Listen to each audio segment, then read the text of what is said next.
देव अधिदेव महादेव का ऐसा व्रत है पशुपति व्रत, जिस व्रत को कोई महिला, कोई पुरुष, कोई स्त्री, कोई बेटी, कोई बेटा, कोई बुजुर्ग, कोई माता पिता, कोई संत, कोई साधु, कोई तपस्वी, कोई साधक, कोई मनुष्य, कोई किन्नर, कोई गंधर्व, कोई अप्सरा, कोई पशु, कोई पक्षी, कोई नाग, अगर इस व्रत को मात्र धारण कर लेता है तो फिर वो संसार सागर में अकेला नहीं रहता, उसके कदम से कदम मिलाकर चलने वाला महादेव उसके साथ चलता है।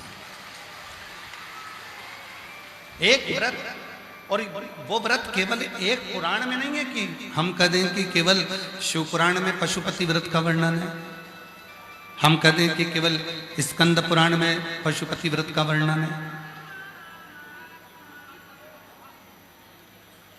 उस व्रत का वर्णन लिंग पुराण में, नर्मदा पुराण में, स्कंद पुराण में, शिव पुराण में, श्रीमद् भागवत पुराण में, विष्णु पुराण में, ब्रह्म वैवर्त पुराण में,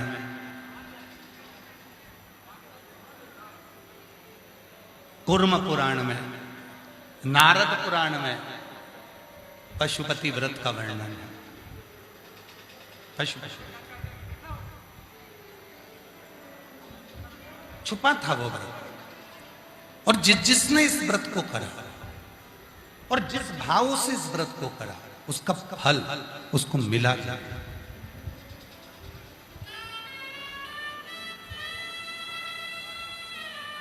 एक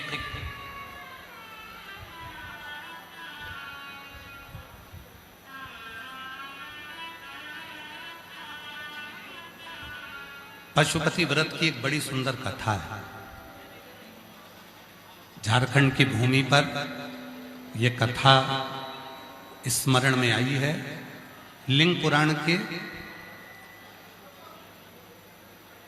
अध्याय नंबर 8 से पृष्ठ संख्या 611 से इस कथा को लिया और बड़ी सुंदर शिव पशुपति व्रत की कथा है, बहुत सुंदर। पशुपतिनाथ की बड़ी सुंदर कथा। त्रेता में एक धुंधुमुख नाम का ब्राह्मण था। बड़े सावधानी से सुनना मेरी जीजियों, आपके स्मरण में रहना चाहिए कि पशुपति व्रत किस किसने करा और पशुपति व्रत जिसने करा उसको क्या क्या फल मिला, ये कथा के माध्यम से अपने को सुनो।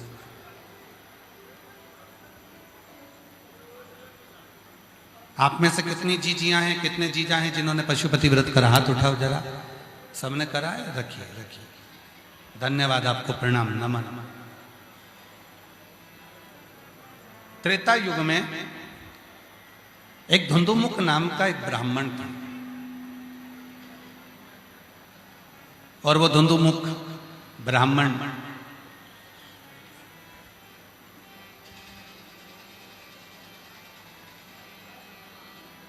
भगवान शिव की कृपा पात्र था। वो बादल के रूप में भगवान शंकर को बिठाकर भ्रमण कराता था। पर एक बार उस धुंधुमुख के अंदर मन में यह भाव आ गया कि शिवजी का भार मैं उठा लेता हूं, भगवान शंकर का भार मैं उठा लेता हूं। धुंधुमुख के ब्राह्मण के मन में यह भाव आ गया कि मैं शंकर का भार उठाऊं। और मेरी जीजियों, मेरे जीजाओं, मेरी बेटियों, मेरे बेटाओं, मेरे बुजुर्ग माता पिता, स्मरण रखना, कथा करवाने वाले आप नहीं, कथा करने वाले हम नहीं, कथा सुनने वाले आप नहीं, कथा वाचने वाले हम नहीं। शिव महापुराण में महत्तम में वर्णन कर दिया कि कथा करवाने वाला भी शिव है, कथा सुनने वाला भी शिव है और कथा वाचने वाला भी शिव है, कोई दूसरा इसको नहीं कर।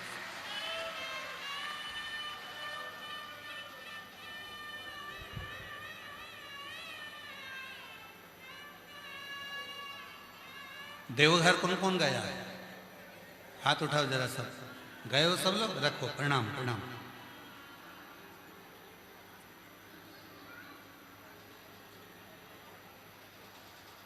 कावड़ किस किस ने भरी है? रखो रखो, प्रणाम।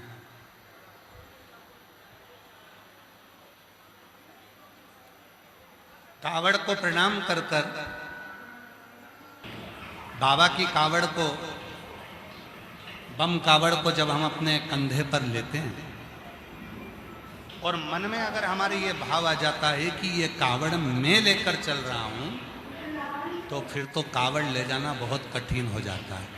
पांव दुखते हैं, छाले पड़ जाते हैं, थक जाते हैं, परिश्रम हो जाता है, बहुत कष्ट होता है। पर जब तुमने ये सोच लिया कि ये कावड़ मैं लेकर नहीं जा रहा हूं, ये कावड़ ले जाने वाला मैं नहीं हूं, ये कावड़ ले जाने वाला मैं नहीं हूं, जब तुम्हारे मन में आ गया कि ये कावड़ ले जाने वाला तो मेरा स्वयं देव अधिदेव महादेव है और महादेव ही लेकर जा रहा है, तो वो कावड़ चल, फिर कावड़ ले जाने में दिक्कत नहीं है। हमारे सीहोर में कुबेरेश्वर बाबा की कावड़ केवल 11 किलोमीटर की जाती है। अब आप में से कई लोग तो ऐसे हैं कि रांची में 5-10 किलोमीटर तो पैदल ही चल लेते हैं, 2-5 किलोमीटर तो सुबह मॉर्निंग वॉक में 4-5 किलोमीटर चल लेते हैं। 6-7 किलोमीटर तक लोग सुबह सुबह मॉर्निंग वॉक में चल लेते हैं।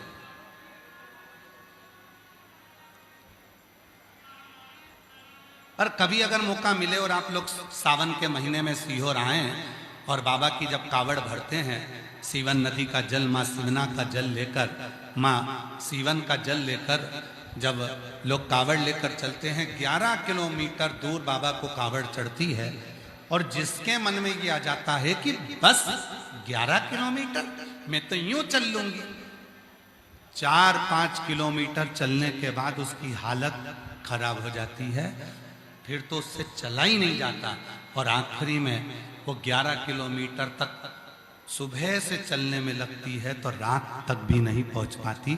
और जिसने सोचा ये कावड़ मैंने नहीं उठाई है, 11 किलोमीटर भी अगर चलाएगा तो मेरा बाबा चलाएगा, बाबा पर भरोसा कर कर जो चल लेता है तो वो पार कर, वो पार।